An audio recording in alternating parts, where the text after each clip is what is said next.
నెహెమ్యా గ్రంథము 4వ అధ్యాయము 21వ వచనమును మనమందరము కలిసి చదువుకుందాం. నెహెమ్యా గ్రంథము 4వ అధ్యాయము 21వ వచనం. ఆ ప్రకారము మేము పనియందు ప్రయాసపడితిమి, సగము మంది ఉదయము మొదలుకొని నక్షత్రములు అగుపడు వరకు ఈటెలు పట్టుకొనిరి. ప్రార్థన చేస్తాం. స్తోత్రం నాయన, పరిశుద్ధుడా, మహోన్నతుడా, మహిమగల రాజా, నీకు వందనాలు, స్తోత్రములు నాయన. అయ్యా, ఈ యొక్క స్త్రీల కూడికలో నీవు నాయన మాకు ఇచ్చిన వాక్య భాగమును బట్టి నాయన నీకు వందనాలు. ఈ వాక్యము ద్వారా మా జీవితాలు ఎలాగ ఉన్నాయో దయచి చూసుకున్నటకు నాయన తండ్రి మా యొక్క హృదయాలను నాయన ఆయత్తము చేయండి ప్రభువా. నన్ను జ్ఞాపకము చేసుకునండి. నూతనమైన అభిషేకముతో నింపి ఈ మాటలు సరైన రీతిగా విరిచి పంచిపెట్టుటకు నాకు నువ్వు జ్ఞానాత్మను దయచేయండి తండ్రి, అభిషేకమును దయచేయమని యేసు నామములో అడిగి వేడుకొనుచున్నాను తండ్రి, ఆమేన్. ఈ యొక్క చదవబడినటువంటి లేఖన భాగము నెహెమ్యా గ్రంథంలో ఉంది కదా. నెహెమ్యా చూడండి, అంటే యూదులు ఏమైపోయింది, ఆ యొక్క యెరూషలేము పట్టణం అంతా ఏమైపోయిందంట, గుమ్మాలు కాల్చబడ్డాయి, ప్రాకారములు పడద్రోయబడ్డాయి అన్న విషయము నెహెమ్యాకు తెలిసింది. నెహెమ్యాకు తెలిసినప్పుడు నెహెమ్యా కొన్ని దినముల వరకు ఉపవాసం ఉండి దుఃఖముతో చాలా వేదన పడ్డాడు. ఒక భక్తి పరుడికి ఉండవలసినటువంటి లక్షణం అది. చూడండి, వేదన పడ్డాడు, చాలా వేదన పడి ఇక తన దోషమును ఎంచుకున్నాడు. యెరూషలేము ప్రజలు యూదులు చేసినటువంటి దోషమును తన దోషముగా ఎంచుకొని, ప్రభువా ఆ దోషమును క్షమించు నాయనా అని ప్రార్థన చేశాడు. చేసి నా పితరులు చేసిన ప్రార్థన నా ప్రార్థన, తనే యాక్చువల్గా ఏ పాపం చేయలేదు, కానీ తను ఎలా చేస్తున్నాడంటే పితరులు చేసినటువంటి పాపము, దోషము, నా దోషమును క్షమించమని ప్రార్థన చేస్తున్నాడు.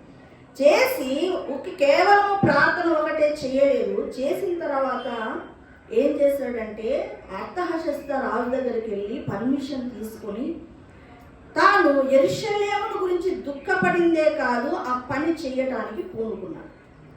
ఇక్కడ చూడండి, 3 అంశాలు మనకు కనపడుతున్నాయి. ఏంటి? యెరూషలేమును గురించి దుఃఖపడ్డాడు, ప్రార్థన చేశాడు, తర్వాత ఏం చేస్తున్నాడు? పనికి పూనుకుంటున్నాడు. అవునా?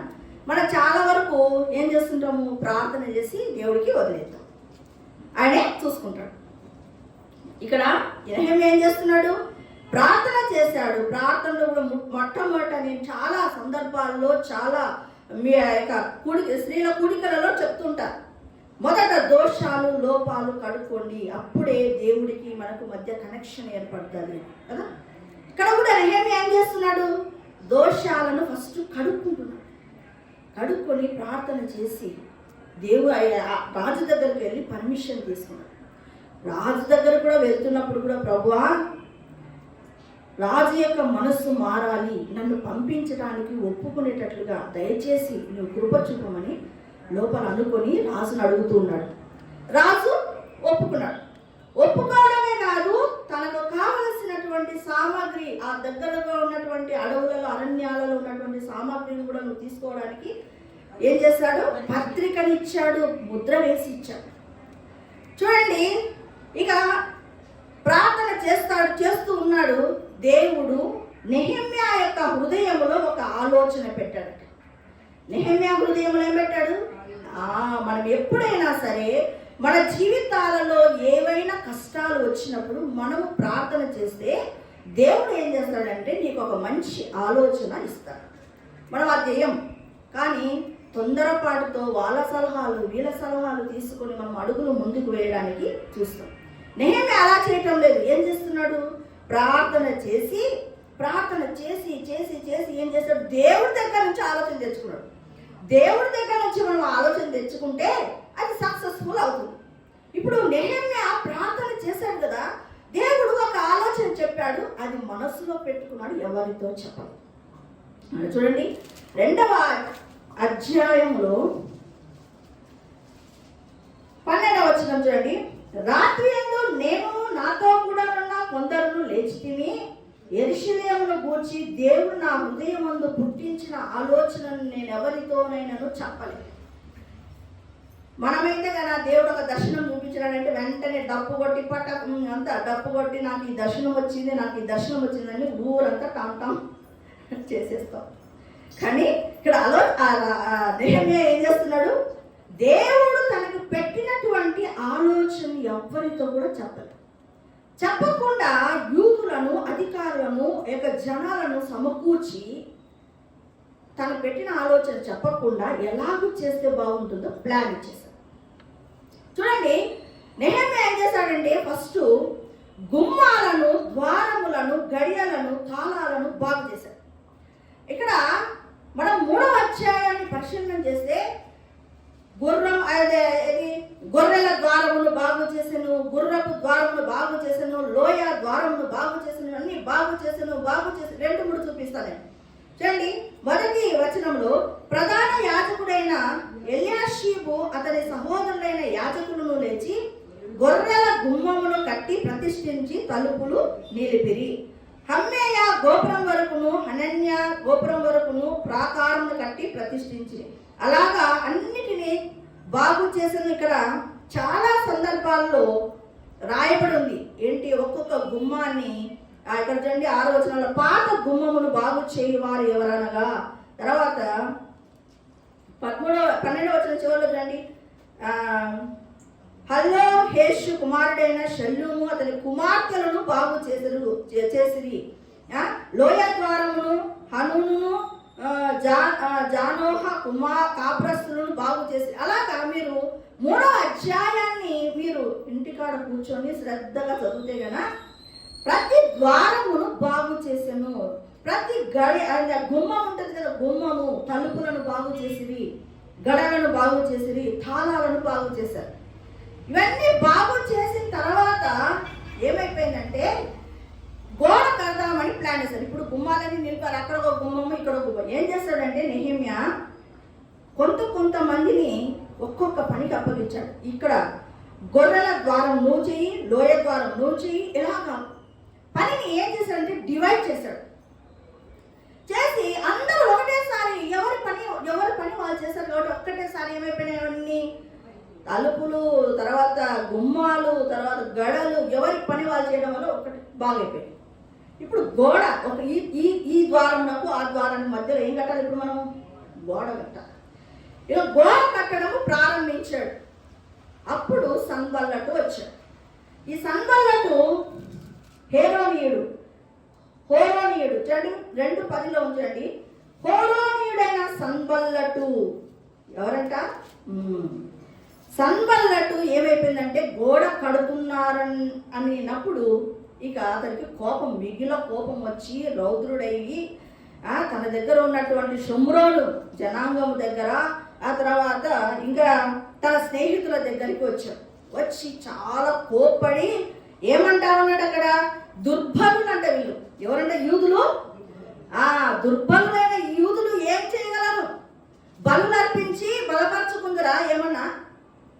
ఒక్క దినం అంటే తమంతట తానే ఈ పనిని ముగిస్తారా? ఒక్క దినం అంతే చేస్తారా? ఎన్నో రకాల మాటలు మాట్లాడుతున్నారు. ఎందుకంటే చెత్త చాలా ఎక్కువ ఉంది, కాల్చబడినటువంటి చెత్త దండి ఉంది, ప్రాకారములు పడగొట్టబడి రాళ్ళు కుప్పలుగా ఉన్నాయి. దాన్ని చేయడానికి చాలా కష్టంతో కూడినటువంటి పని. అందుకు సన్బల్లటు ఏమంటాడంటే ఈ పడిపోయిన రాళ్ళకు మళ్ళా మీరు బలమిస్తారా అని ఈయన మాట్లాడుతూ ఉంటే అమ్మోనీయుడైనటువంటి టోబియా ఏమంటున్నాడంటే ఏం చేస్తున్నారులే వాళ్ళ పని. ఆ యొక్క గోడ మీదకి ఒక్క నక్క వచ్చిందంటే అలా ఎగిరిందంటే ఆ గోడ రాతి కూడా ఎక్కడానికి పడిపోతుందండి. నక్క వచ్చేట్లా అలా దూకగానే ఆ యొక్క ఏమైపోతుందంట, ఆ గోడ పడిపోతుందంట. అంటే ఎంత హేళనగా ఉందంటే చేస్తున్నటువంటి ఎప్పుడైనా సరే మనం ఒక పనిని ప్రారంభించినప్పుడు మనకు విరోధులైన వాళ్ళు, మనకు నచ్చని జనాంగము ఏం చేస్తారంటే నానా ఒక మాటలతో ఫస్ట్ పొడుస్తూ ఉంటారన్నమాట. కానీ ఓపికగా ప్రార్థన చేస్తూ ముందుకు సాగినప్పుడు ఏమవుతుందంటే అది కంప్లీట్ దేవుడు చేస్తారు ఖచ్చితంగా. కానీ అప్పుడు వాళ్ళు ప్రార్థన చేశారంట, ప్రభువా మేము తిరస్కారము నొందిన వారము, కాబట్టి ఇక్కడ చూడండి 4వ వచనంలో చూడండి, మేము తిరస్కారం నొందిన వారము, వారి మీద వారి తలల మీద వచ్చినట్లు చేసి వారు చెరపట్టబడిన వారై వారు నివసించు దేశములో వారిని దోపినకు అప్పగింపు. అంటే మనకు కూడా చాలా ఎవరైనా కానీ ఏమైనా చేసినప్పుడు కోపం తట్టుకోలేక మీ ఏదో ఒక మాట అనకపోతే సహించలేమన్నమాట. వీళ్ళు యూదులు కూడా సహించలేక ఏమంటున్నారు, ప్రభువా చూసావా మిమ్మల్ని ఎలా అంటున్నారో, చాలా హీనపరుస్తున్నారు ప్రభువా, కాబట్టి వాళ్ళ దోషం వాళ్ళ తలల మీద పెట్టు, వాళ్ళు చెరపట్టేటట్టుది, వాళ్ళు శత్రువులకు అప్పగించు. ఇలాగా మనం కూడా అంతే కదా, ఏం చేస్తాం, ఏమైనా నచ్చని ఎవరైనా మన గురించి మాట్లాడినప్పుడు వాళ్ళకి అట్లే జరగాలి. అలాగే మన మనస్తత్వం, అది మనుషుల మనస్తత్వం. భక్తిలో పరాకాష్ఠకి వెళ్ళినప్పుడు అవి పోతాయి, కానీ అక్కడక్కడే ఊరుదాకా భక్తి కట్టుకుంటుంటాం కదా. అప్పుడు ఏమవుతుందంటే వెంటనే అట్లా ఒక మాట విసిరంది, ఒక అవతల ఒక మాట అంటే ఇంకొక మాట విసిరంది, మన నోరు ఊరుకున్నది అన్నమాట. చూడండి ఇక్కడ కూడా యూదులు ఏం చేస్తున్నారు, ప్రభువా చూడు మమ్మల్ని ఎలా మాట్లాడుతున్నారు, కాబట్టి వాళ్ళ మీద నింద రావాలి, వాళ్ళు చెరపట్టబడాలి, వాళ్ళ శత్రువు చేతి చిక్కాలి, ఇలాగ చేస్తున్నారు. వారి ప్రార్థనలు ఆలకించొద్దు ప్రభువా, వాళ్ళు క్షమించవద్దు నువ్వు, దేవుడికి సలహాలు. చూడండి అయితే ఇక్కడ చూడండి నెక్స్ట్ 7వ వచనంలో, సన్బల్లటు, టోబియాయును, అరేబియులను, అమ్మోనీయులు, అష్టోదీయులు యెరూషలేము యొక్క గోడలు కట్టబడననియు బీటలన్నీ కప్పబడనని వినినప్పుడు మిగుల కోపపడి యెరూషలేము మీదకి యుద్ధమునకు వచ్చి పని ఆటంకపరచవాలని వారందరూ కట్టుకట్టి మమ్మలను కలత పరచరు. యూదులు ఏం చేస్తున్నారు, ఇప్పుడు గోడ కడుతున్నారు. ఎప్పుడైనా పని స్టార్ట్ చేసినప్పుడు ఏమి పెద్ద పోరాటం ఉండదు, ఇంకా కంటిన్యూ అవుతుంటుంది చూడండి పని. అప్పుడు వస్తాయి అన్నమాట, దురాత్మలన్నీ లేస్తాయి. ఇప్పుడు వీళ్ళందరికీ లేచింది, ఎవరికి, అమ్మోనీయులకు, అష్టోదీయులకు, ఆ తర్వాత హోరోనీయులకు, సన్బల్లట్టుకు, టోబియాకు, వీళ్ళందరికీ ఇంకా లేచి ఏమంటున్నాడు, వాళ్ళ మీదకి యుద్ధానికి వెళ్ళారు. వెళ్ళి వాళ్ళ మనస్సులను ఏం చేస్తున్నారంట, కలతపరిచారు. కలత పొందిన మనకు లోపల కలవరం వచ్చినప్పుడు మనము ఏ పని చేయలేము. దాని గురించి చింతిస్తూ అక్కడే కూర్చుంటాం, ఏ పని చేయడానికి మనకి ఇష్టమే ఉండదు. అలాగా వాళ్ళను కూడా వాళ్ళు ఏం చేస్తారంటే వీళ్ళను బాధిస్తున్నారు, యుద్ధము చేసి వాళ్ళని చంపాలని, వాళ్ళ పనిని ఆటంకపరచాలని నానా రకాలుగా వాళ్ళ ప్రయత్నాలు చేస్తున్నారు.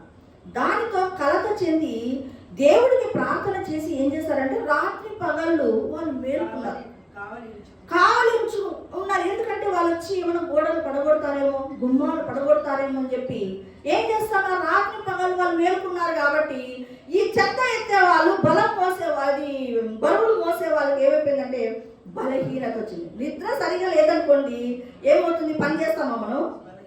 చాలా రోజులు ఏమైపోయింది, వాళ్ళ కోసం కాసు పెట్టుకుని రాత్రి పగళ్ళు మేలుకొని ఏమైపోయిందంటే మనసులో ఒక రకమైనటువంటి బలహీనత వచ్చేసింది. వాళ్ళంతా కూడా సచ్చుబడిపోయినారు. ఇదంతా కూడా శత్రువు యొక్క ప్లాన్.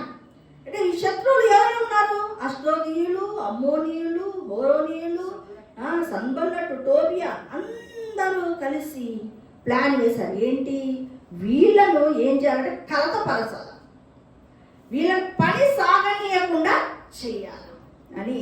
అలా కలతపరిచినప్పుడు ఏమైపోయిందంట చూడండి, 3 అంశాలు వాళ్ళు ఏం చేశారంటే దేవుని బిడ్డల మీదకి విరోధముగా బాణాలు వేశారు. ఏం చేశారు, ఒక పక్క కలతపరుస్తున్నారు.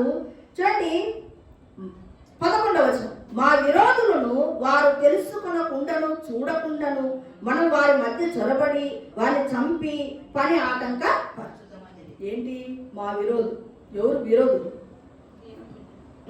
దేవుని పిల్లలు విరోధులైనారు. వాళ్ళు ఎలాగా, వాళ్ళకి తెలియకుండా, వాళ్ళకి అసలు సమాచారం లేకుండా వాళ్ళ మధ్యలోకి దూరి వాళ్ళను చంపాలా అని ప్లాన్ వేశారు. ఇంకేంటి, మనసులో కలత పరచాలా.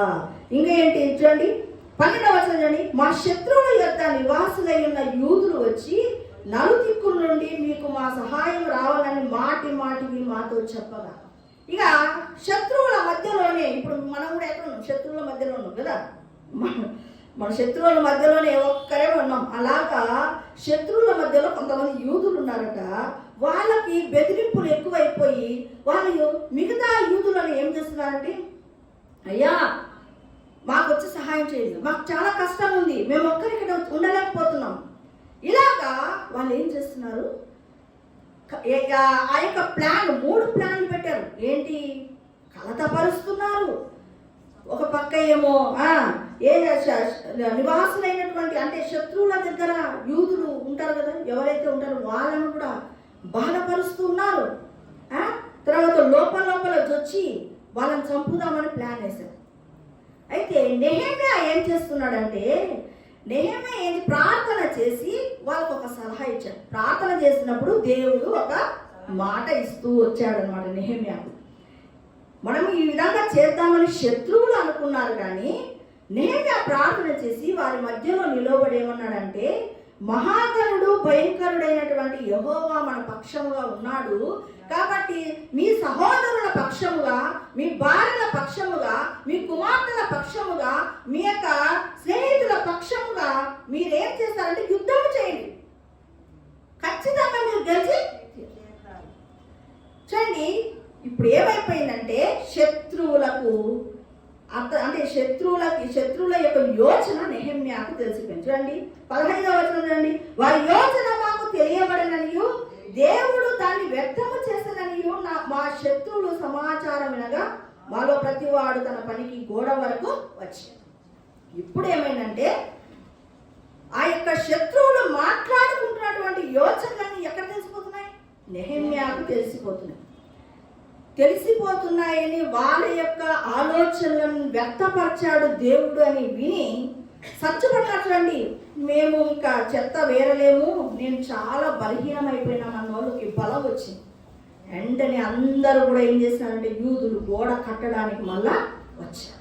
అంటే చెత్త విస్తారంగా ఉంది, ఇక మేము పని చేయలేము, రాత్రి పగళ్ళు మేము మేలుకొని కలత చెంది ఉన్నాం, మాకు శక్తి లేదు అనుకున్నటువంటి వారు ఎప్పుడైతే శత్రువు యొక్క ఆలోచనలు కూలగొట్టబడ్డాయని తెలిసినప్పుడు అందరికి ఎక్కలేని శక్తి వచ్చింది. అందరూ కూడా ఆ యొక్క పని గోడ కట్టే పనికి వచ్చారు. చూడండి ఇక్కడ జరుగుతున్న విషయం ఎంత, 17వ వచనం చూడండి. గోడ కట్టువారు, బరువులు మోయువారు, బరువులు ఎత్తువారు ఒక్కొక్క చేతితో పని చేసి ఒక చేతితో ఆయుధము పట్టుకొనిరి. ఏం చేస్తారు ఇక్కడ, ఒక చేత ఏం చేస్తున్నారు, పని చేస్తున్నారు, ఒక చేత ఏం చేస్తున్నారు, ఆయుధమును పట్టుకున్నారు. అది జరగాల్సింది ఇక్కడ విషయం. చూడండి ఇక్కడ లోకంలో చాలా మంది భక్తి కడుతున్నారు, అవునా? అన్ని మతాలు, అన్ని కులాలు భక్తి కడుతున్నారా లేదా? భక్తి కడుతున్నారు. అయితే వాళ్ళు కడుతున్నటువంటి భక్తిలో జీవము లేదు. భక్తి కడుతున్నారు, అవునా? ఒట్టి కాళ్ళతో నడుచుకుంటూ వెళ్తున్నారు, ఎన్నెన్నో చల్లనీళ్ళు పోసుకుంటారు, తెల్లారుజాముని స్తుతించాలని, ఏదో వాళ్ళకు తెలిసినటువంటి ఆరాధ్య దేవుని ఏదో పూజించాలని వాళ్ళు చేస్తున్నారు, కానీ వాళ్ళు చేసేటటువంటి భక్తిలో జీవము లేదు. అయితే యేసు ప్రభు ఎవరు? జీవాధిపతి. ఆయన ఎవరు? జీవాధిపతి. నేనే మార్గము, సత్యము, జీవమునై ఉన్న దేవుడనని చెప్తూ ఉన్నాడు. చూడండి ఇప్పుడు ఆదాము హవ్వలు చేసినటువంటి పాపమును బట్టి మన యొక్క ఆత్మ చచ్చిపోయింది. సమస్త మానవాళి యొక్క ఆత్మ ఏమైపోయింది? చచ్చిపోయింది.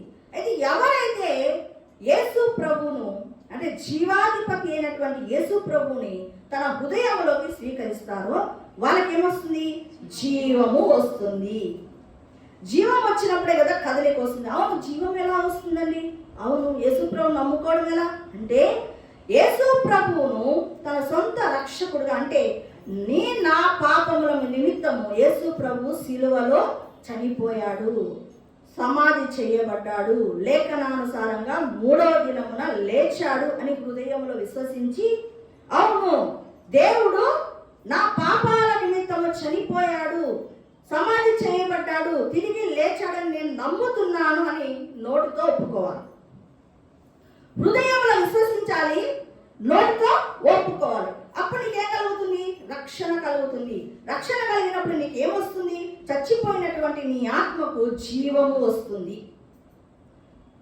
అంటే ఇప్పుడు యేసు ప్రభు దగ్గరికి వచ్చిన వాళ్ళకు ఏమున్నట్లు లెక్క? జీవము ఉన్నట్లు. జీవము ఉన్నవాడు చేసేటటువంటి భక్తి అది కరెక్ట్ అయిన భక్తి. అర్థమైందా? ఇప్పుడు భక్తి అని మనమందరం కూడా యేసయ్యను అంగీకరించాము, దేవుని సన్నిధికి వస్తున్నాం, సహవాసంలో ఉంటున్నాం, ప్రార్థన చేస్తున్నాం, వాక్యమును చదువుతున్నాం. ఇదంతా ఏంటి? రౌండ్ ఆఫ్ గా మనం ఏమంటామంటే భక్తి అని అంటాం. భక్తి ఉండబట్టే కదా కొండలు తిరుగుతున్నారు, భక్తి ఉండడం బట్టే కదా మందిరాలకు వస్తున్నారు. అవునా? అయితే భక్తిలో కూడా తేడా ఉంది. జీవము కలిగినటువంటి భక్తి ఉంది, జీవము లేని భక్తి ఉంది. మనము యేసయ్య దగ్గరికి వచ్చినామంటే మనకు జీవము ఉంది అని అర్థం.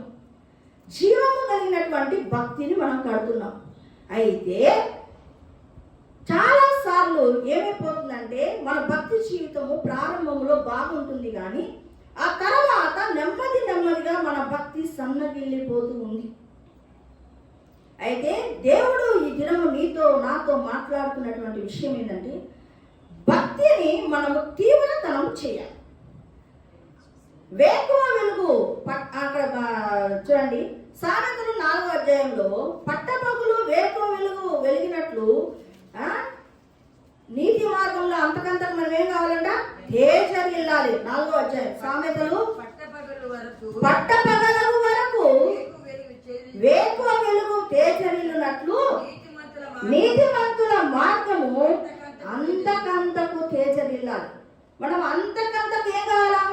తేజరిల్లాలి. అంటే భక్తి జీవితంలో నువ్వు అంతకంతకు పైకి వెళ్ళాలి, కానీ డౌన్ ఫాల్ కాదు. ఇక్కడ చూడండి, వీళ్ళు ఏం చేస్తున్నారు? ఒక చేతితో పనిని చేస్తున్నారు, ఒక చేతితో ఆయుధమును పట్టుకున్నారు. మనము ఎలా చేస్తామంటే భక్తి కట్టడానికి ఎన్నో మార్గాలను ఎంచుకోవాలి. ఇక్కడ వీళ్ళు ఏం చేస్తున్నారు? ఒక చేత్తో కత్తి పట్టుకున్నారు, ఒక చేత్తోనేమో పని చేస్తారు. అంటే ఎంత సిద్ధపాటు ఉన్నది చూడండి. మనము వంట చేసుకుంటూ కూర్చున్నామంటే భక్తి అంతా పక్కన పెట్టి కూర్చున్నాం. అవునా కదా? మనం ఏం చేస్తాం? ఒక పనిని చేస్తున్నామంటే ఒక పనిని పక్కన పడేస్తున్నాము. కానీ అలా ఉండకూడదు. మనం రెండు కత్తులు ఇలా రెండు పనులను చేసేటటువంటి స్త్రీలుగా ఉండాలి. అంటే ఒక పక్క గోడ కడుతున్నారు, ఒక పక్క కత్తిని పట్టుకుంటున్నారు. ఇంకా కింద వచనంలోకి మనం వస్తే 21వ వచనంలో మనం చదివినటువంటి మూలవాక్యం, ఆ ప్రకారము మేము పని యందు ప్రయాసపడితిమి, సగము మంది ఉదయం మొదలుకొని నక్షత్రములు అగుపడు వరకు ఈటలు పట్టుకున్నాడు. ఉదయము మొదలుకొని నక్షత్రములు అగుపడు అంటే ఎన్ని గంటలు వాళ్ళు ప్రయాసపడుతున్నారు. యెరూషలేమును గురించినటువంటి భారం, సంఘమును గురించినటువంటి భారం ఎక్కడి వరకు ఉంది? అంటే ఉదయము నుంచి ఎక్కడి వరకు? చుక్కలు కనపడే వరకు వాళ్ళు ఏం చేస్తారు? ప్రయాసపడుతున్నారు. మన భక్తి జీవితంలో మనం ప్రయాసపడుతున్నామా? ఒక ప్లానింగ్ మన భక్తి జీవితానికి ఉంది. ఇక్కడ ఒక ప్లానింగ్ ఉంది. నెహెమ్యా ఒక ప్లాన్ పెట్టుకున్నాడు, ఆ ప్లాన్ ప్రకారమే మొత్తం నడిపిస్తూ ఉన్నాడు. అలాగా నా భక్తి జీవితంలో కూడా ఒక ప్లాన్ ఉండాలి. నేను ఇప్పుడు హాలిడేస్ మొదలైన మా అత్త ఇక్కడే ఉంది సాక్ష్యం.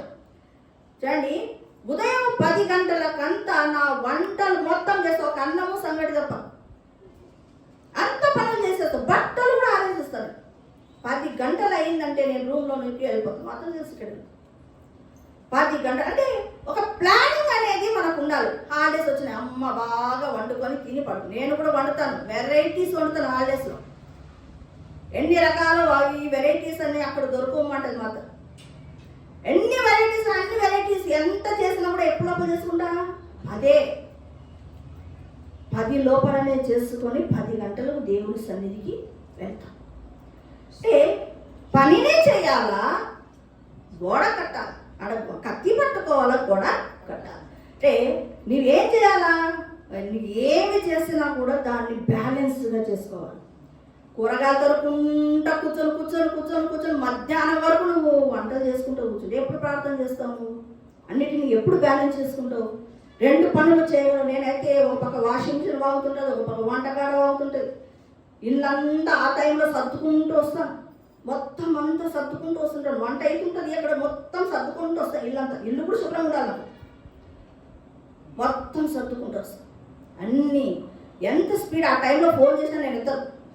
నాకు ఇంకా ఈ ఫోన్లు చేస్తే గంటలు గంటలు మాట్లాడు. అందుకని ఫోన్ కూడా ఎత్తను. నా పని పోతుంది, నా బ్రేక్ టైము పోతుంది అండి. కాబట్టి ఇక్కడ ఏమంటున్నాడంటే ప్రయాసపడాలి. భక్తి కట్టడం అంటే నీకు తీవ్రత ఎలా వస్తుంది? నువ్వు ఇంకా డెవలప్ కావాలని నువ్వు ఎప్పుడు అనుకుంటావు? ప్రయాసపడాలి.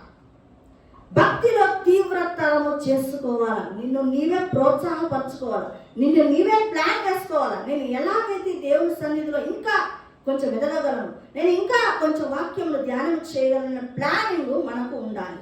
అంటే ఇక్కడ చూసారా, ఉదయం మొదలుకొని సాయంత్రం నక్షత్రాలకు పడే వరకు వాళ్ళు ప్రయాసపడుతున్నారు. మన ప్రయాస ఏంటి? ఈ లోకపరమైనటువంటి ప్రయాసన. యెరూషలేముల గురించి వారు ప్రయాసపడుతున్నారు. యెరూషలేము అంటే ఏంటి? దేవుని పట్టణముల గురించి, సంఘముల గురించి ఒక ప్రయాస, నీ కుటుంబముల గురించి ప్రయాస, నీ వ్యక్తిగత జీవితముల గురించి ప్రయాస మనకు ఉండాలి. దేవుడు ఇచ్చాడు బృతి, ఇచ్చాడని బృతిలోనే మునుగుతామా? లేదు, అన్నిటినీ చక్కగా బ్యాలెన్స్ చేసుకోవడం మనకు రావాలి. చూడండి, కానీ ఇక్కడ ఏమంటారంటే ప్రయాసపడాలి. భక్తి కట్టుకోవడము అంటే ఏదో చర్చికి రావడము, వాక్యం వినడము, ఆ పాస్టర్ ప్రార్థన చేయమంటే 4 మాటలు మాట్లాడడం కాదు. యథార్థమైన హృదయంతో దేవుని సేవించడం మనకు రావాలి. సరే, కీర్తనలు 119వ అధ్యాయము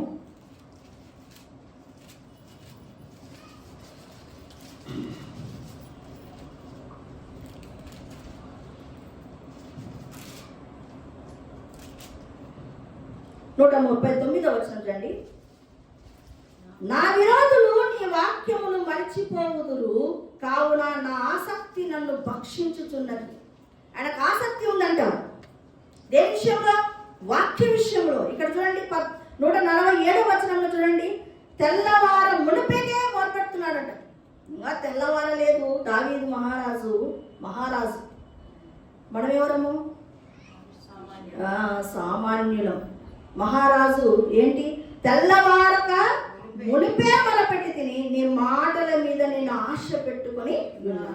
నీవిచ్చిన వాక్యమును నేను ధ్యానించుటకై నా కన్నులు రాత్రి జాములు కాక మునిపే తెరుచుకొందును. అంటే భక్తి కట్టే వాళ్ళ యొక్క మనస్సు అది. భక్తి కడుతున్నాం అంటే లేకపోతే పాస్టర్ తిడతాడు, మందిరాన్ని రాకపోతే పాస్టర్ తిడతాడు. అది కాదు. పాస్టర్ కోసం భక్తి కట్టి ఎన్ని రోజులు కడతావు నువ్వు? నీకుండాలి వ్యక్తిగతంగా. నేను ఆత్మీయంగా ఇన్ని సంవత్సరాలు అయింది, నా ఆత్మీయ స్థితి ఏంటని నేను ఆలోచన చేయాలి. అంటే ఇక్కడ తెల్లవారుగానే మొదలుపెడుతున్నాడంట, ఆయన మాటల కోసం కాసుకొని ఉన్నాడంట. అంటే ఇది ఒక మహారాజు చేస్తున్నటువంటి పని. అంటే తన భక్తిని ఏం చేస్తున్నాడు? తీవ్రతరం చేసుకుంటూ ఉన్నాడు. తన భక్తిని ఏం చేసుకుంటున్నాడు? తీవ్రతరం చేస్తున్నాడు. యెషయా గ్రంథము 62వ వచనం చూడండి. అధ్యాయము 62వ అధ్యాయము 1వ వచనాన్ని చూద్దాం. సియోను నీతి సూర్యకాంతి వలె కనబడ వరకు, దాని రక్షణ దీపం వలె వెలుగుచుండు వరకు సియోను పక్షమందు నేను మౌనముగా ఉండను, యెరూషలేము పక్షమందు నేను ఊరకుండను. ఎవరంటున్నారు ఆ మాట? యెషయా ప్రవక్త అంటున్నాడు. యెషయా ప్రవక్త ఏమంటున్నాడు? సియోను అంటే సంఘం. సియోను యొక్క నీతి ఎలా ఉండాలంట? సూర్యకాంతి వలె అగుపడి వరకు. అంటే సియోను గురించి, సంఘమును గురించి ఒక భారము కలిగి ప్రార్థన చేస్తున్నాడు. ఇంకోటి ఏంట? వాళ్ళ రక్షణ, దాని రక్షణ దీపం లాగా బగ బగ బగ బగ మండాలి. మా సంఘం ఎలా ఉండాలా? బగ బగ బగ బగ ఆత్మీయముగా మండాలి. అంతవరకు నేను ఊరకుండాను. అంటే ఏం చేస్తాడని అర్థము? ఏం చేస్తాడు? ప్రార్థన చేస్తాడు. సియోను బాగుపడాలా, అది బగబగ మండేటటువంటి సంఘముగా ఉండాలి అని నువ్వేం చేయాలంట? ప్రార్థన చేయాలట. ఎక్కడ చేస్తాము? మన కుటుంబం గురించి ఎంతసేపు ఉన్నా నా అల్లుడు బాగుండాలా, నా కొడుకు బాగుండాలా, నా మనవరాలు బాగుండాలా, ఇదే పంచాయతీ తప్ప ఇంకా సంఘములోని బిడ్డల గురించి ప్రార్థన చేయడం ఉంటుంది. ఒక్కరోజు నేను ప్రార్థన చేయకపోతే వెంటనే స్వరం వినపడుతుంది, సంఘం కోసము ప్రార్థన చేయలే అంటాడు. పక్కలే ప్రభువా 6 అయింది, నేను మళ్ళీ మధ్యలో చేస్తాను. అంటే ఒక్కరోజు ఆయన అంత ఇదిగా పరిశీలన చేస్తాడు. అంటే నిన్ను గురించి ఎంత కన్సర్న్ ఉందో చూడండి దేవుడికి. అంటే ఒక్కరోజు సంఘం కోసం ప్రార్థన చేయకపోతే సంఘం కోసం ప్రార్థన చేయలే అనే మాట వినపడుతుంది. అంటే వెంటనే ప్రభువా నేను చెప్తా, నాకు తెలుసు ముందుగానే అంటాడని తెలుసు ముందుగానే, కాబట్టి నేను ముందుగానే అక్కడే చెప్పేస్తా, ప్రభువా ఇప్పటి వరకు ఇంకా 6 అయింది, నేను పనులు చేసుకోవాలా, నేను మళ్ళీ మధ్యలో చేస్తా అని లేచేస్తా. ఒకసారి ఆ రక్త సంబంధికుల కోసం చాలా రోజులు ప్రార్థన చేయలే, వెంటనే రక్త సంబంధికుల కోసము ప్రార్థన చేయలే అని చూడండి దేవుడు ఎంత పని. ఒకసారి కర్మేలు ప్రార్థనకు మేము అటెండ్ కాలేదు, దేవుడు వెంటనే ఆ రోజు రాత్రి కర్మేలు ప్రార్థన చేయలే. ఇట్లా సతాయిస్తారు దేవుడు, భక్తి బాగా కట్టాల చూడండి. కానీ ఇక్కడ ఏమంటున్నాడు యెషయా ప్రవక్త, ఏమంట, సియోను నీతి సూర్య కాంతి వలె కనబడే వరకు, దాని రక్షణ దీపం వలె వెలుగుచుండు వరకు సియోను పక్షమందు నేను మౌనముగా ఉండను, యెరూషలేము పక్షమందు నేను ఊరకుండను. అంటే ఎలాంటి తీవ్రతరమైనటువంటి భక్తి దైవజనులు కట్టారో చూడండి. కాబట్టి ఇవన్నీ ఏదో మనం చదువుకొని ఆత్మతృప్తి పొంది పోవడానికి కాదు, దేవుడు పెట్టాడు అంటే దాన్ని మన జీవితంలో ఇంప్లిమెంట్ చేసుకోవడానికి, గైకొనడానికి మాత్రమే, వినడానికి కాదు, ఊరికి వెళ్ళిపోవడానికి కాదు, గైకొనడానికి. గైకొనాల అది మనం నేర్చుకోవాల్సింది. లూకా సువార్త 8వ అధ్యాయంలో గెరాసీనులకు సంబంధించినటువంటి దేశంలో సేన పట్టినటువంటి దయ్యం పట్టినటువంటి అతను ఉన్నాడు కదా, అవునా? అతని పరిస్థితి ఏంటి? సేనా దయ్యం పట్టింది. అంటే చాలా దయ్యాలు ఉన్నాయి, ఒక దయ్యం కాదు. ఆ దయ్యాలు అతనికి వచ్చినప్పుడు గాయపరుచుకుంటాడు, వస్త్రాలు తీసేసుకుంటాడు, సమాధులలోకి పోయి తిరుగులాడుతూ ఉంటాడు, ఎదురుగా వస్తే రాళ్ళు విసురుతాడు, తను తాను కూడా గాయపరుచుకుంటాడు. చాలా ఘోరమైన పరిస్థితిలో ఉన్నాడు. అక్కడికి యేసు ప్రభు అదే పనిగా ఆ వ్యక్తి కోసమే వచ్చాడు. యేసు ప్రభును చూడగానే అక్కడ అతను దయ్యము పట్టిన, ఆ సేనా దయ్యము పట్టినటువంటి వ్యక్తి, నాతో నీకేమి ఏమంటున్నాడు అక్కడ? యేసు సర్వోన్నతుడైన దేవుని కుమారుడా, నాతో నీకేమి అంటే దేవుడు పాపం అతని మీద దయ తెలిసి, మనకు తెలుసు ఈ యొక్క ఉపమానము మనకు తెలుసు, విడిపించాడు దేవుడు. విడిపించిన తర్వాత చూడండి అతడు యేసయ్య పాదాల దగ్గర కూర్చున్నాడు, అవునా? ఇది మనకు తెలుసు, ఈ ఉపమానము మనకు తెలుసు. చూడండి 35వ వచనం చూడండి. జనులు జరిగిన దానిని చూడవెళ్ళి యేసు వద్దకు వచ్చి దయ్యములు వదిలిపోయిన మనుషులు బట్టలు కట్టుకొని స్వస్థ చిత్తుడ యేసు పాదముల యొద్ద కూర్చుండుట చూసి భయపడింది. స్వస్థ చిత్తుడు అంటే తన మనస్సు అంతా కూడా స్వస్థపరచబడింది. మనసు ఎప్పుడైతే నీ మనస్సు స్వస్థపరచబడుతుందో అప్పుడు యేసయ్య పాదాల దగ్గర కూర్చుంది. చాలా మందికి మనస్సు గలిబిలిగా ఉంటుంది. అందుకే నువ్వు సరిగా ప్రార్థన చేయలేవు, వాక్యము చదవలేవు. ఎందుకు అంటే నీ మనస్సు అంతా కూడా వేరే వాటితో నింపబడి ఉంటుంది. కాబట్టి ఆ మనస్సు కలతగా ఉంటుంది. నువ్వు అందుకు యేసయ్య పాదముల చెంతకు రాలేవు. నువ్వు కూర్చుంటేనే నీకు 1,00,000 మనసులు తిరుగుతుండే, అన్ని ఆ కొట్లాట గుర్తొస్తుంది, వాళ్ళు మాట్లాడిన మాటలు గుర్తొస్తాయి, లేకుంటే వంట గుర్తొస్తుంది. ఏమొస్తుంది? అమ్మో టైం అయిపోతుంది, వంటకు టైం అయిపోతుంది. కాబట్టి ఇలాంటివన్నీ గుర్తొస్తాయి. మనసు అంతా కూడా కలవరం. ఏం ప్రార్థన చేస్తాం?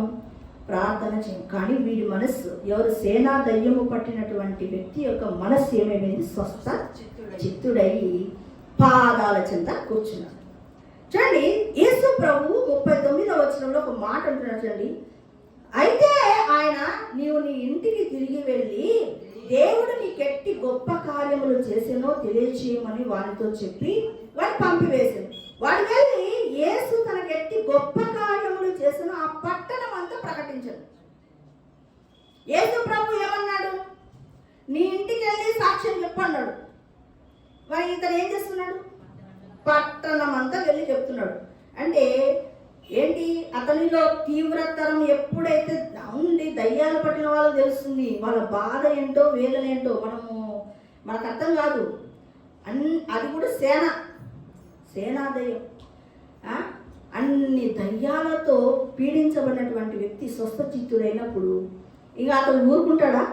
అతని భక్తి పట్టణానికి వెళ్ళింది. భక్తి ఎక్కడికి వెళ్ళింది? ఇంటిలో సాక్ష్యం చెప్పుకోమని యేసు ప్రభు చెప్తే ఆయన భక్తి పట్టణానికి వ్యాపించి, అంటే ఆ భక్తిలో ఏమైంది? తీవ్రతరమైంది. తను ఊరుకుండలేదు. తనకు జరిగినటువంటి కార్యమును మొత్తం ప్రకటించుకుంటా వచ్చాడు. పట్టణం అంతా వ్యాప్తి చెందిస్తున్నాడు. అంటే తాను చేస్తున్నటువంటి భక్తిని తీవ్రతరం చేస్తున్నాడు. నేను ఒక్కటే బాగుపడటం కాదు, దాన్ని ఇంకా అనేక మందిని నేను మార్చాలి, దేవుడి మార్గంలోకి నడిపించాలని తీవ్రతరం చేయబడిన వ్యక్తిగా మనకు కనబడుతూ ఉన్నాడు. చూడండి, అపోస్తుల కార్యము 18వ అధ్యాయము 25వ వచనం 24 చదువుతున్నాండి. అలెగ్జాంద్రియా వాడైన అపోల్లో అని ఒక యూదుడు ఎఫెసునకు వచ్చాడు. అతడు విద్వాంసుడును లేఖనమందు ప్రవీణుడే ఉండేది. అతడు ప్రభు మార్గ విషయమై ఉపదేశం పొంది తన ఆత్మ యందు తీవ్రపడి యోహాను బాప్తిసం మాత్రమే తెలుసుకొనిన వాడైనను యేసును గూర్చిన సంగతులను వివరముగా చెప్పి బోధించుతూ సమాజ మందిరములో ధైర్యముగా మాట్లాడ ఆరంభించింది. అపోల్లోకు మంచి ప్రవీణుడే, లేఖన ప్రవీణుడే, విద్వాంసుడే. కానీ బాప్తిసం ఇచ్చి యోహాను యొక్క బాప్తిసమే తెలుసు, యేసు మార్గముల గురించి తెలియదు. ఎప్పుడైతే అకులా ప్రిస్కిల్లా ఏం చేశారంటే యేసు మార్గమును బోధించినప్పుడు అతడు ఊరుకుండలేదు. తనకు తెలిసింది ఏంది? బాప్తిసం ఇచ్చు యోహాను యొక్క బాప్తిసం మాత్రమే తెలుసు, యేసు ప్రభువుల గురించి ఏమీ తెలియదు. ఆ విషయాన్ని వాళ్ళు ప్రకటించారు. అకులా ప్రిస్కిల్లా ప్రకటించినప్పుడు ఆత్మ యందు అతనికి ఏమొచ్చింది? తీవ్రత వచ్చి వెంటనే యేసు మార్గముల గురించి ఏం చేస్తున్నాడట? వివరముగా చెప్పి బోధించుతూ వస్తున్నాడు.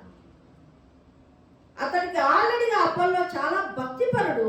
ఆ భక్తిని కూడా తను ఏం చేస్తున్నాడు? అవును, ఇప్పుడు ఒక రాంగ్ డాక్ట్రిన్ లో ఉన్నాడు. అంటే ఇతను ఉండేది ఏంది? యోహాను బాప్తిసంలోనే ఉన్నాడు. ఇంకా సత్యం తెలిసింది. సత్యంలో నుంచి సర్వసత్యంలోనికి అతను నడిపించబడ్డాడు. చాలా మంది తమ సిద్ధాంతాలు తప్పు అని తెలిసి కూడా అక్కడే ఉంటారు. అంటే మేము ఏళ్ళ తరబడి అక్కడ పాతుకొని పోయినాం, ఇప్పుడు బయటకు వస్తే ఎట్లా? సంఘం అంటారు, సేవకుడు ఏమంటాడు? అది కాదు. ఇక్కడ ఏమంటే వెంటనే తన మనసును మార్చుకున్నాడు, దాని విషయంలో బోధించడానికి వెళ్తూ ఉన్నాడు. ఇక్కడ చాలా అంశాలు మనము చూసుకుంటున్నాం కదా.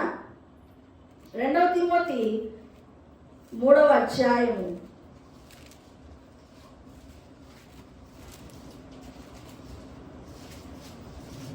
5వ వచనం.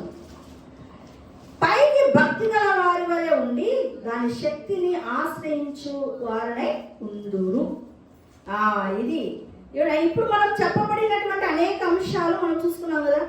వాళ్ళ యొక్క భక్తి ఎలా ఉంది? తీవ్రతరము చేయబడుతూ ఉంది. వాళ్ళు నీతిమంతుల మార్గం అంతకంతకు తేజరిల్లుతుంది. దావీదు అంతకంతకు తేజరిల్లాడు, సౌలు అంతకంతకు నీరసిల్లాడు. ఇప్పుడు ప్రజెంట్ ఉంటున్నటువంటి భక్తి ఏంటంటే పైకి భక్తి గలవారుగా కనబడుతుంది. పైకి ఎలా? మనుషుల ఎదుట హృదయము అంతరంగం దేవుడు తెలుసు. జనులకేం ఇప్పుడు నాకు ఏం తెలుస్తుంది నీ భక్తి? అదే ప్రార్థన చేస్తే సగం చెప్తాడు అనుకో దేవుడు. అంటే పైకి మనం ఏం చేస్తున్నాం అంటే భక్తి గల వారిగా వేషం వేస్తున్నాం, కానీ ఆ భక్తిలో ఏం లేదు, శక్తి లేదు. కానీ దేవుడు ఏం కోరుకుంటున్నాడు? భక్తిలో తీవ్రతరం కావాలి, నువ్వు అంతకంతకు తేజరిల్లాలి. దైవ భక్తి విషయంలో నీకు నీవే ఏం చేయాలి? సాధకము చేయాలి. కానీ ఇలాంటి సాధకాలు చేస్తున్నారా? ఒక చేత కత్తి పట్టుకొని ఒక చేత గోడ కడుతున్నారా? అన్నిటినీ ఇంటిలో స్త్రీలమైనటువంటి మనం అన్నిటినీ బ్యాలెన్స్ చేసుకుంటున్నామా? నిష్కళంకమైన పవిత్రమైన భక్తి ఏమనగా దిక్కులేని పిల్లలకు, విధవరాంలను వారి ఇబ్బందులలో పరామర్శిస్తున్నారా? ఇహలోక మాలిన్యం అంటకుండా చూసుకుంటున్నారా? ఇహలోనిక మాలిన్యం అంటే ఏం లేదు, మన ఆడవాళ్ళకు నోరు ఎక్కువ. ఇహలోక మాలిన్యం అంటే మనకు వేరేటివి అంత పెద్ద స్త్రీలు మ్యారేజ్ అయిన వాళ్ళు పెద్ద అంతగా వేరే వాటికి రేర్ కేసెస్. అపవిత్రమైనటువంటి భక్తిని కట్టుకోవాలని అంటే అపవిత్రమైన కార్యాలు చేయరు, భర్తకు లోబడి చక్కగా వాళ్ళ జీవితాలు కట్టుకుంటారు. కానీ ఇక్కడ ఏమంట, ఇహలోక మాలిన్యము అంటకుండా చూసుకోవడం. మన నోరు పై వచనంలో ఉంది ఏమంట, ఏంటంట, యాకోబు పత్రిక 26వ వచనం, 1వ అధ్యాయము 26వ వచనం. ఎవడైనను నోటికి కళ్ళెము పెట్టుకొనక తన హృదయమును మోసపరచుకొనుచు భక్తి గలవాడని అనుకునే ఎడలా వాని భక్తి వ్యర్థమే.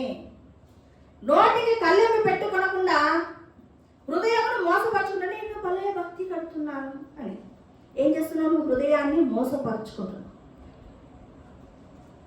మోసపరచుకొని నువ్వు చేస్తున్నటువంటి భక్తి అంతా కూడా వ్యర్థం అంటున్నాడు. భక్తి అంటే ఏంటి? ఇహలోక మాలిన్యం అంటుకొనకుండా చూడాలి. స్త్రీలమైనటువంటి మనకు ఇహలోక మాలిన్యం అంటుకునేది ఏంటంటే నోటి మాటలే చెప్తున్నదండి, అంతకంటే ఏం లేదు. నోటికి కళ్ళెం పెట్టుకోకుండా ఇచ్చలివిడిగా మాట్లాడి మళ్ళా ప్రభువా నన్ను క్షమించు ప్రభువా, నా నోరు ఎంతగా పాడైపోయిందో ప్రభువా, నన్ను నీ రక్తంతో కడుగు. ఎన్నిసార్లు కడుగుతాడు నిన్ను? కడుగుతాడు. అది కూడా చెప్తున్నదండి. ఎన్నోసార్లు నేను యేసయ్య పాద సన్నిధిలో ఉన్నప్పుడు నోటి మాట తప్పిపోయినప్పుడు యేసయ్య కడిగాడు. అయితే ఒకటి గుర్తుపెట్టుకో, ఇలా కడుగుతూ ఉంటాడు, లెక్క వేస్తూ ఉంటాడు. అర్థమైందా? ఎన్నిసార్లు ఒక పరాకాష్ఠకు వచ్చింది అనుకోని పాపము కడుగుతుంటాడు, పరాకాష్ఠకు వస్తుంది, లైన్స్ వేసుకుంటుంటాడు. ఎన్నిసార్లు ఈయన నోటిలో తప్పిపోయింది. ఒక్కసారి ఒక్కటి ఇస్తాడు దెబ్బ. ఇవ్వగానే నీకు ఏదో ఒక కడుపు జబ్బు, ఏదో ఒకటి జబ్బు, ఏదో ఒక జ్వరమో విపరీతంగా వచ్చి పడతాం. అప్పుడు అర్థమవుతుంది. అలాగా నేను యేసయ్య మందిరానికి వెళ్తున్నాను, యేసయ్య బల్ల ఉంది, నాకు ఏం పర్వాలేదు, ఏమైనా మాట్లాడవచ్చు. మళ్ళా ఆదివారం వచ్చి ఏముంది, కడుక్కుంటే పాయా అని చెప్పి నోరును వదిలేస్తూ నువ్వు కడుక్కుంటున్నావు. సరే, యేసయ్య కూడా క్షమిస్తాడు. నేను చెప్తున్నాను చూడండి, చాలాసార్లు నన్ను కూడా అలా కడిగాడు. అయితే దాని లెక్క ఉంటుంది, ఆ లెక్క వరకే నిన్ను కడుగుతాడు, ఆ తర్వాత నీకు మూతి పగల కొడతాడు. అది కాబట్టి దీని విషయంలో బహు జాగ్రత్తగా ఉండాలి. ఇక్కడ దేవుడు ఈరోజు నీతో నాతో మాట్లాడుతున్న విషయం ఏంటంటే, భక్తి కడుతున్నాం, బాగుంది. భక్తిని నువ్వేం చేయాలా? తీవ్రతరం చేయాలా? దానికి నువ్వు ఒక ప్లాన్ వేసుకోవాలా?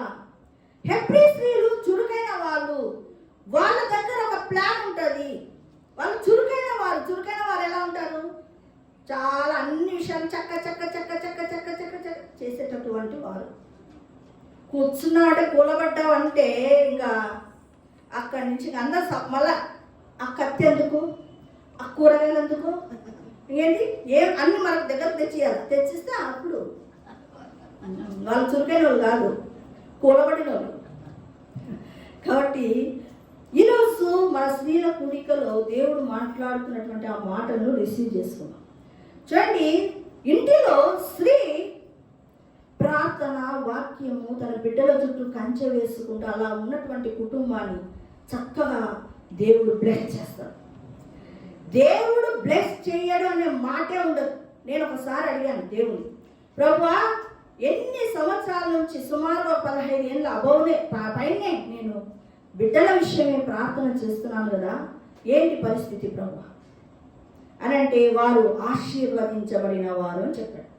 అంటే మనము పిల్లల విషయమై, మనకు పిల్లలు ఇచ్చాడు, ఇష్టం పెంచుదామా?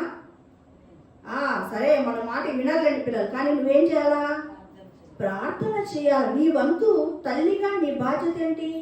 ప్రార్థన చేయాలి. ప్రార్థన చేసినప్పుడు వాళ్ళు ఎన్ని పాపపు కృత్యాలు చేసినా, ఎన్ని అవిధేయకరమైనటువంటి క్రియలు చేసినా, దేవుడు ఫైనల్గా ఏం చేస్తాడు? నీ బిడ్డలను బాగు చేస్తాడు. కాబట్టి మనము భక్తిని తీవ్రతరము చేసుకోవాలి. ఇంకోటి నేను ఏళ్ళ తరబడి నేను చేస్తున్నటువంటి ప్రార్థనకు ఏప్రిల్ 10వ తారీఖున దేవుడు అన్న మాట ఏంటో తెలుసా? నీ బిడ్డలు పరిశుద్ధపరచబడ్డారు, పరిశుద్ధపరచబడిన దినం ఇదే అని అన్నాడు. ఈ ఏప్రిల్ 10న అంటే వాళ్ళేదో ప్రార్థన చేసి వాళ్ళే చేసుకునేది కాదు. తల్లిగా నేనేం చేస్తున్నా ప్రభువా, పాపం మీద జోలిక లేని తనం నా బిడ్డలకు రావాలి. వారిని బాగు చేయి ప్రభువా. వాళ్ళ స్వార్థము, అసూయ, ద్వేషము, పగ, ప్రతీకారం ఇలాంటివి ఏమీ లేకుండా చేయి ప్రభువా. వాళ్ళను నువ్వు కడుగు ప్రభువా అని ఎన్ని ఏళ్ళు చేశా? 15 ఏళ్ళ పైన చేశా. చేసిన దానికి ప్రతిఫలం ఏమొచ్చింది? ఆశీర్వాదం. కాబట్టి తల్లులమైనటువంటి మనము ఒక్క వారం చేసి ఇంకొక వారం నిన్న సుభాష్ వాళ్ళ ఇంటికి వెళ్ళాము. బుధవారం బిర్యానీ చేశారు. నేను తినలేదు. ఎందుకు? నా ప్రతిష్ఠిత దినం. నా ప్రతిష్ఠిత దినము నేను ఏమి, అది ఎంత శ్రేష్టమైన ఫుడ్ ఉండని కాక నేను ముట్ట. అలాగ ఒక కమిట్మెంట్ కలిగి అన్నీ వదిలేసుకొని భక్తి కట్టడం నేర్చుకోవాలి. నీ బిడ్డలను గురించిన బాధ్యత మనకు ఉంది. కాబట్టి అలాగూ చేస్తే మనం చక్కటి కుటుంబాన్ని కట్టిన వారం అవుతాం. లేకపోతే ఒక సాతాను పిల్లలను సమాజానికి అప్పగించిన వాళ్ళం అవుతాం. మళ్ళా రేపు పొద్దున మనమే తలదించుకోవాలి. మన పిల్లలను చూసి మనం తలదించుకోకుండా స్త్రీలమైన మనము ఒక్క పూట ఉపవాసము నీ పిల్లల కోసం ప్రార్థన చేయలేవా? ప్రార్థన చేయాలి. అది కూడా ఎట్లా? ఈ వారం చేసి నెక్స్ట్ వారం అబ్బో ఈరోజు చికెన్ బిర్యానీ చేసుకున్నాను కదా, ఇది ఒక్కరోజు, ఈ రోజు వదిలేస్తాం కాదు. అనుకున్న కమిట్మెంట్లో నువ్వేం చేయాలో నిలిచి ఉండాలి. నిలిచి ఉన్నప్పుడు దేవుడు నా కోసం, తన బిడ్డల కోసం ఆమె ఏం చేస్తుంది? త్యాగం చేస్తుంది. లెక్క ఇస్తాడండి దేవుడు.